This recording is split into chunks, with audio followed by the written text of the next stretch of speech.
homeless crisis continues to plague Kern County, with the epicenter of the problem being right here in Bakersfield. While the number of unhoused people has grown in recent years, so have the resources the city now has to try and fight the problem. Eyewitness News reporter Celine Stevens went on a ride-along with the Bakersfield Police Department to see what's being done to get a handle on this crisis in our community. The homeless population in Kern County is in the thousands, with the majority of those unhoused people being found right here in Bakersfield. Back in 2019, a division called the Impact Unit was created within the Bakersfield Police Department, and that team has only expanded in recent years. Its sole purpose is to address homelessness in this town by connecting the homeless to services, all with the goal of getting them off the streets. Like many cities in the United States, Bakersfield struggles with homelessness. The homeless population in Bakersfield is estimated to be in the thousands, with the 2023 point-in-time count showing over 1,700 unhoused people in the city. It's not a problem that has a simple fix. The first time we hit it, it actually took our code enforcement several days afterwards to clean it all up. There were so many people out here. But over the last few years, the city has deployed police officers to help get a grasp of the situation. So the Impact Unit is a unit within the police department that focuses on homelessness-related issues, quality of life issues, right? So the objective of the Impact Unit is to loop people into services. Here's how it works. Our main focus every day is nothing but dealing with our homeless issues. So we're not going to be dispatched to like Bergs in Progress or, stolen vehicles that just occur, domestic violence. All we do all day long is nothing but impact. They do this 7 days a week, although some days are reserved for bigger operations that can take days to completely clear, according to Sergeant Jeff Martin. So this is the old golf course off Cottonwood. The first time it was bad. It was really out of control. So we came out with a ton of code enforcement. We had drones overhead because, they were underneath trees and you really couldn't see them. He says they had to return to clear the area a couple of times, but when we drove by at the end of March, we didn't see any encampments. If we ignore it, then they'll slowly start to come back. But that's why we've assigned officers certain areas, so they can keep up and spot check them throughout the week. Corvette Lewis has been unhoused for over 4 years since her children's father died, but her situation didn't start there. I've been in and out of homelessness since I was born.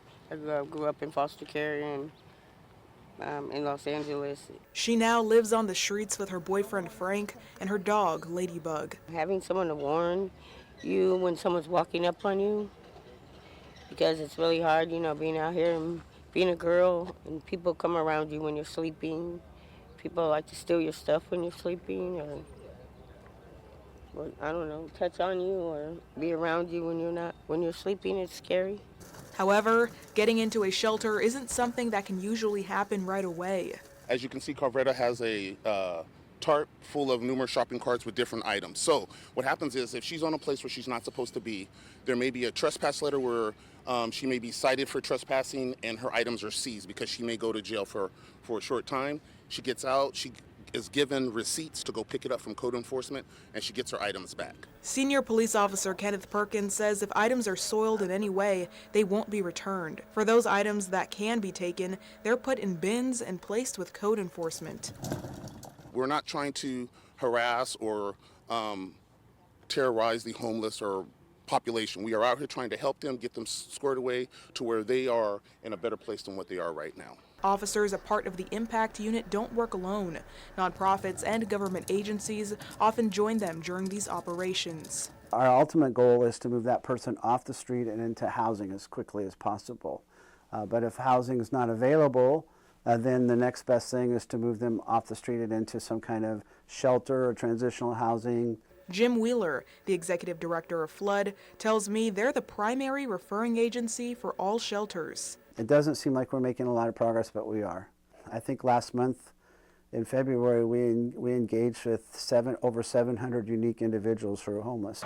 The Impact Unit also works with Kern Behavioral Health and Recovery Services. Kern Behavioral's Crisis Services Administrator Tanya Mann says oftentimes it can take several engagements with a person before they become receptive to services. And we've got people that'll go out and just say, hey, how you doing today? And that's, the gist of the interaction. And we slowly develop that relationship so that we can get to the point where, we can talk about services or talk about resources. But it takes time sometimes. Lewis says she's ready for a change no matter the cost. I have to take up on all my potential, places I can go for housing, whether Frank or the dog's allowed to come with me or not, because it's just getting too hard out here, really. City leaders tell me they've been working hard to make sure when people like Lewis are ready to enter a shelter, they have a bed waiting for them, but demand is high.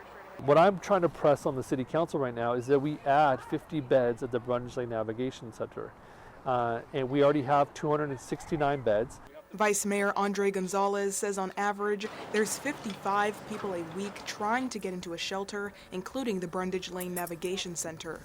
Meanwhile, thousands continue to struggle to survive on the streets. We're just houseless.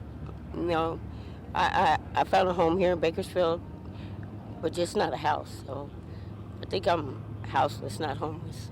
In Bakersfield, Celine Stevens, Eyewitness News. Hi, I'm Rochelle Murcia with Eyewitness News Bakersfield Now on YouTube. Thank you for checking out our YouTube channel where we have tons of great content to choose from. While you're here, go ahead and click on the subscribe button right there. That way you can stay up to date on all the things related within Kern County. Thanks for watching.